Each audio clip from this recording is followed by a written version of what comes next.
Hello, Cougar Nation, and welcome back to the Coaches Weekly for this season of Cougar Football. I'm Jonathan Shear with the Cougar Sports Network, and joining me once again is head coach of that team, Chase Hankins. Coach, thanks for joining us. Thanks for having me.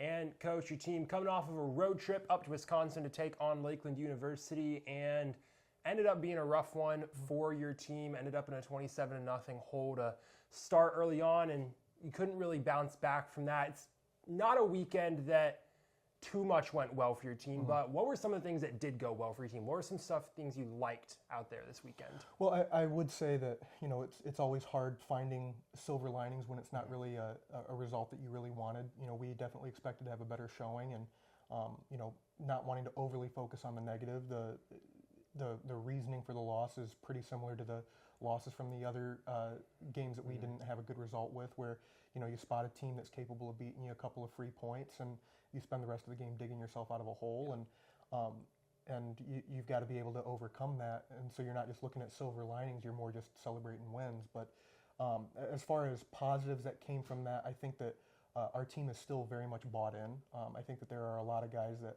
are playing really, really well in spots, and I think that right now, especially compared to previous years, the team culture and the camaraderie and the bought-inness is still very much there. We just got to continue to improve and correct the mistakes that we've been making.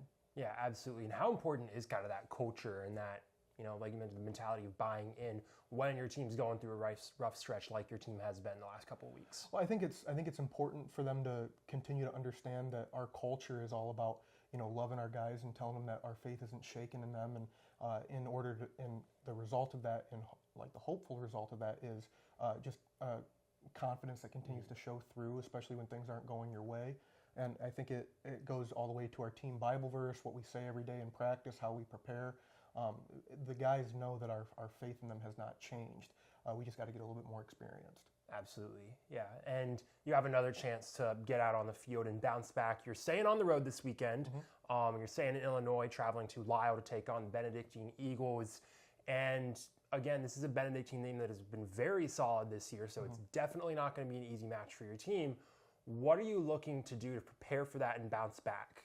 Yeah, I think it's sort of like a common cliche that after a couple of losses, pretty much every coach says we got to go back to our basics. And when we're doing our basics and we're doing them well, we're a hard team to play against. So the fact that we're playing Benedictine, we're looking at it the exact same way as when we were playing teams earlier in this season. It doesn't really matter who we're playing. We've got to take care of what we can take care of.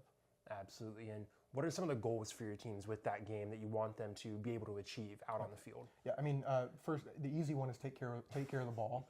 I think our offense is, in a lot of statistical categories, a lot better than we were last year, with the exception of turning the ball over. And then the defense, it speaks for itself, where a lot of those points are coming off of turnovers that we're giving up. And the defense is playing hard, and they're playing to their scheme, and they're doing everything that they possibly can. So we got to take care of the football. We got to score points. We got to prevent them from scoring points.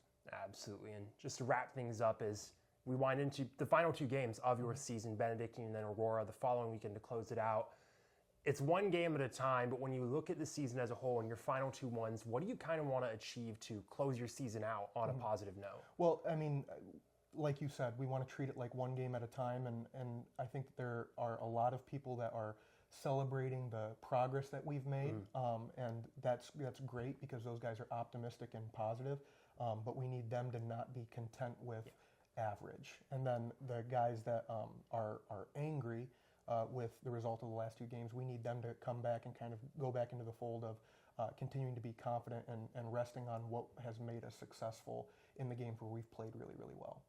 Absolutely, Coach. Well, like we mentioned, Cougars back on the road this week, headed to Lisle, Illinois to take on the Benedictine Eagles at noon. You'll be able to catch everything you need to follow that game live at CUCougars.com, as well as get caught up on anything you missed from this Cougar football season. Coach Hankins, thank you for joining us once again. Thanks for having me. And thank you for tuning in to another Coaches Weekly for this season of Cougar football. I'm Jonathan Shear with the Cougar Sports Network, and as always, roll Cougs. Go Cougs.